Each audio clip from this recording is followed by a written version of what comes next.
আজ এই যে প্রোডাক্টটি আপনারা দেখছেন, এটি আসলে একটি অ্যারোমা ডিফিউজার। অনেকে আবার কর্পূরদানি হিসাবেই চেনে। প্রথমে বলি, এটি পিতলের তৈরি, যার 4টি পার্ট রয়েছে। এর অ্যাস্থেটিক ভিউ কিন্তু আলাদা।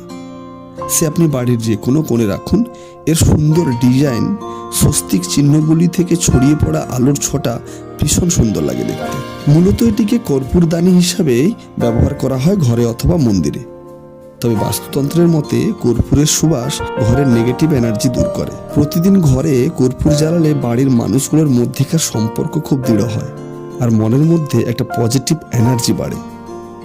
তবে হ্যাঁ, একটা কথা বলি, অফলাইনে আপনি ইলেকট্রিকের অনেক ধরনের ডিফিউজার হয়তো পেয়ে যাবেন, কিন্তু এই ধরনের প্রোডাক্টের জন্য আপনাকে অনলাইনের উপরেই ভরসা করতে হবে। অ্যামাজন কিংবা ফ্লিপকার্টে এই ধরনের প্রোডাক্ট বিভিন্ন দামে রয়েছে।